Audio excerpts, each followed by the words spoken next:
నమస్కారం. భారతీయ ఆర్థిక వార్తలు 6 ఆగస్టు సాయంత్రం 6 గంటల వార్తా సంచికలోకి స్వాగతం. ఈ వార్తా సంచికను మీకు అందిస్తున్నది నయన. తాజా వార్తలు వినండి. సెన్సెక్స్ 78,854.76, 374 పీటీఎస్, 0.48% పెరిగింది. అత్యధిక లాభం రిలయన్స్ 3.52% పెరిగింది. అత్యధిక నష్టం పవర్ గ్రిడ్ 3.90% తగ్గింది. నిఫ్టీ 50 నేడు 24,636, 0.05% వద్ద ఉంది. 0.05% పెరిగింది. ఎన్ఎస్ఈ యొక్క అగ్ర 50 కంపెనీలను ట్రాక్ చేస్తుంది. 78,954 వద్ద ముగిసిన సెన్సెక్స్ స్వల్ప లాభాల్లో నిఫ్టీ. బీఎస్ఈ సెన్సెక్స్ 0.48% లాభపడి 78,954.76 ఇండెక్స్ పాయింట్ల వద్ద ముగియగా, నిఫ్టీ 50 స్వల్పంగా పెరిగి 24,636 ఇండెక్స్ పాయింట్ల వద్ద స్థిరపడింది. రిలయన్స్ ఇండస్ట్రీస్, ఎస్బీఐ వరుసగా 3.52%, 2.84% లాభపడి మార్కెట్ను నడిపించాయి. Q1 ఫలితాల తర్వాత రికార్డు స్థాయికి చేరిన నవీన్ ఫ్లోరిన్ షేర్లు. బలమైన Q1 ఫలితాల నేపథ్యంలో నవీన్ ఫ్లోరిన్ షేర్లు 14% పెరిగి రికార్డు స్థాయికి చేరుకున్నాయి. విశ్లేషకులు ఈ స్టాక్పై సానుకూలంగా ఉంటూ తమ టార్గెట్ ధరలను పెంచారు. యుఎస్ డాలర్తో పోలిస్తే 95.20 వద్ద ముగిసిన భారత రూపాయి. దిగుమతిదారుల నుండి వచ్చిన డిమాండ్ కారణంగా గురువారం యుఎస్ డాలర్తో పోలిస్తే భారత రూపాయి 95.20 వద్ద స్వల్పంగా క్షీణించింది. ఈ సెషన్లో ఫార్వర్డ్ ప్రీమియంలు కూడా ఒక నెల కనిష్టానికి పడిపోయాయి. ప్రతి ట్రాయ్ ఔన్స్ $4,331 వద్దకు చేరిన బంగారం. స్వల్పంగా తగ్గిన వెండి. గురువారం బంగారం ధర 0.15% పెరిగి ప్రతి ట్రాయ్ ఔన్స్కు $4,331 మరియు 30 సెంట్లు వద్ద ముగిసింది.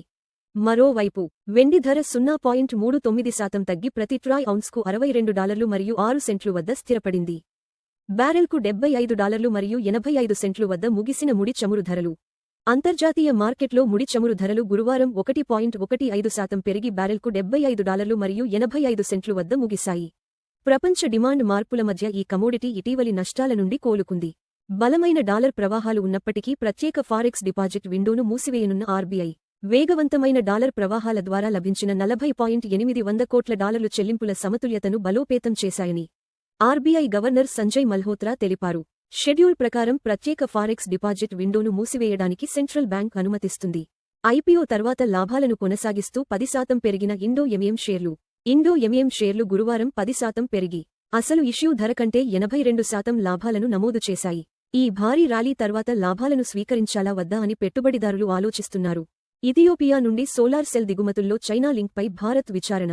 ఇథియోపియా నుండి సోలార్ సెల్ దిగుమతులు అకస్మాత్తుగా పెరగడం వెనుక చైనా లింక్ ఉందా అనే కోణంలో భారత్ విచారణ జరుపుతోంది. సుంకాలను తప్పించుకోవడానికి ప్రస్తుత వాణిజ్య నిబంధనలను ఉల్లంఘిస్తున్నారని అధికారులు అనుమానిస్తున్నారు.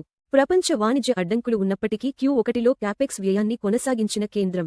ఆర్థిక సంవత్సరం 2027 మొదటి త్రైమాసికంలో భారత ప్రభుత్వం తన మౌలిక సదుపాయాల ఆధారిత మూలధన వ్యయాన్ని క్యాపెక్స్ కొనసాగించింది. భౌగోళిక రాజకీయ అనిశ్చితుల మధ్య భారతదేశ ఆర్థిక వృద్ధికి ఈ వ్యూహం కీలకంగా ఉంది. భారీ ఖర్చులను వెల్లడించిన తొలి త్రైమాసిక నివేదికతో పడిపోయిన స్పేసెక్స్ షేర్లు. ఆర్టిఫిషియల్ ఇంటెలిజెన్స్పై భారీ మూలధన వ్యయాన్ని వెల్లడించిన తొలి త్రైమాసిక నివేదిక తర్వాత స్పేసెక్స్ షేర్లు పడిపోయాయి. కంపెనీ దీర్ఘకాలిక సామర్థ్యాన్ని పెట్టుబడిదారులు తక్కువగా అంచనా వేస్తున్నారని సీఈఓ ఎలాన్ మస్క్ పేర్కొన్నారు. ఎఫ్డి వడ్డీ రేట్లు $3 కోట్ల లోపు.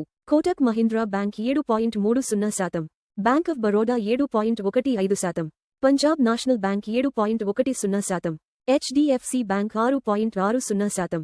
బంగారం $4,331 మరియు 30 సెంట్లు 0.15% ప్రతి ట్రాయ్ ఔన్సుకు. అప్రాక్సిమేట్లీ ఈక్వల్ టు $132,567 ప్రతి 10 గ్రా. బంగారు ధర 0.15% పెరిగింది.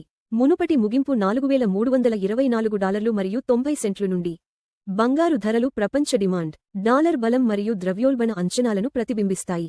వెండి $62 మరియు 6 సెంట్లు 0.39% ప్రతి ట్రాయ్ ఔన్సుకు. అప్రాక్సిమేట్లీ ఈక్వల్ టు $1,900 ప్రతి 10 గ్రా. వెండి ధర 0.39% తగ్గింది. మునుపటి ముగింపు $62 మరియు 31 సెంట్లు నుండి. వెండి ధరలు పారిశ్రామిక డిమాండ్, సౌర శక్తి మరియు సెంట్రల్ బ్యాంక్ విధానాలతో ముడిపడి ఉంటాయి. WTI క్రూడ్ ఆయిల్ $75 మరియు 85 సెంట్లు 1.15% ప్రతి బారెల్కు ట్రేడ్ అవుతోంది.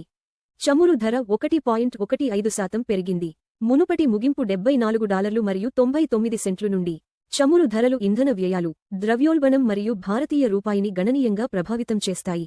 $95.200.10% వద్ద భారతీయ రూపాయికి వ్యాపారమవుతోంది. రూపాయి 0.10% బలహీనపడింది. మునుపటి ముగింపు రూ. 95.11 నుండి బలహీనమైన రూపాయి దిగుమతి వ్యయాలను పెంచుతుంది. అయితే ఐటీ మరియు ఫార్మా ఎగుమతిదారులకు ప్రయోజనం చేకూరుస్తుంది. ఎల్పీజీ సిలిండర్ ధరలు ప్రధాన నగరాలు చెన్నై రూ. 957 మరియు 50 పైసలు, 2906 బెంగళూరు రూ. 944 మరియు 50 పైసలు, 2821 హైదరాబాద్ రూ. 994 2985 ఆంధ్రప్రదేశ్ రూ. 966 మరియు 50 పైసలు, 2921 మరియు 50 పైసలు. భారతీయ ఆర్థిక వార్తలు చూసినందుకు ధన్యవాదాలు.